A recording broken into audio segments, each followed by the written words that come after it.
Hi hello नमस्कार मित्रांनो, माझ्या या छोट्याशा यूट्यूब चॅनलमध्ये तुमचं स्वागत आहे।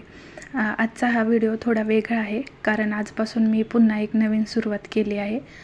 लातूर DCC फायनल रिझल्टची मी अजूनही वाट पाहते आहे, पण निकाल कधी लागेल हे आपल्या हातात नाही आहे। पण एक गोष्ट आपल्या हातात आहे ती म्हणजे आपला अभ्यास। म्हणून मी पण आजपासून MPSC ग्रुप Cचा अभ्यास पुन्हा सुरू केला आहे आणि आजपासून परीक्षेला कमीत कमी 3 महिने बाकी आहेत।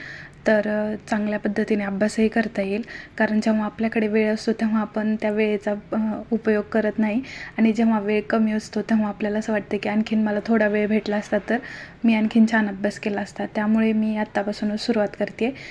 त्यासाठी मी मोबाईलवर रिमाइंडर देखील लावला आहे, कारण जेव्हा जेव्हा मोबाईलकडे बघेल तेव्हा ते मला एकच गोष्ट आठवण करून देईल की अभ्यास करायचा आहे। आणि खूप दिवसानंतर पुन्हा अभ्यास सुरू करताना थोडं अवघड वाटते, हे खरं आहे। पण सुरुवातीला मन लागत नाही, पुस्तक उघडायला आळस येतो।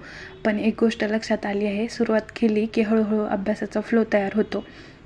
म्हणून जर तुमचाही अभ्यास काही दिवसापासून बंद असेल तर उद्याची वाट पाहू नका। आज फक्त 30 मिनिट अभ्यास करा, उद्या 1 तास करा, हळूहळू सवय लागेल। आणि आणखीन एक अपडेट सांगायची आहे की ठाणे महानगरपालिकेच्या भरतीचा फॉर्म 23 जुलैपर्यंत भरता येणार आहे। ज्यांना अर्ज करायचा असेल त्यांनी शेवटच्या दिवसाची वाट न पाहता वेळेत फॉर्म भरून घ्या। माझ्यासाठी आता पुढचे 3 महिने खूप महत्त्वाचे आहेत। मी रोज थोडा का होईना अभ्यास करायचा प्रयत्न करणार आहे आणि रोज परफेक्ट होणं गरजेचं नाही, पण रोज सातत्य ठेवणं खूप गरजेचं आहे। त्यामुळे मी जिओग्राफीचं आप्पा हातनुरे सरांचं एक्सप्लेनेशन बुकमधून रिव्हिजन करते।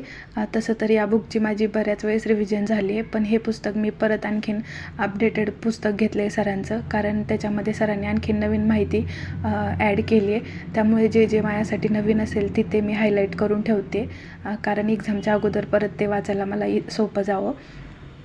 तर मला असं वाटतं की तुम्ही कोणत्या निकालाचा वाट पाहत बसू नका, तुम्ही अभ्यासाची सुरुवात करा।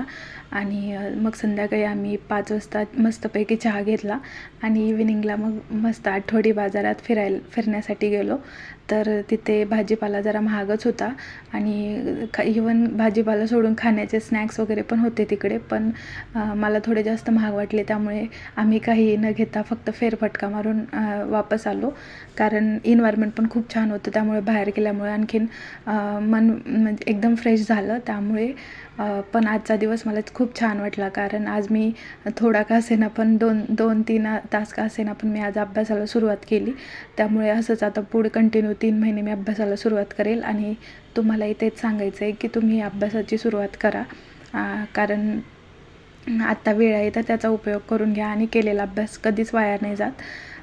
त्यामुळे अभ्यास करत राहा आणि कमेंटमध्ये मला नक्की सांगा तुम्हाला काय वाटत असेल व्हिडिओबद्दल, कारण मी स्वतःला आणखीन सुधारण्याचा ट्राय करेल, कारण माझ्यासाठी हे यूट्यूब चॅनल नवीन आहे। त्यामुळे व्हिडिओ आवडला असेल तर लाईक करा, कमेंट करा आणि सबस्क्राईब करायला विसरू नका।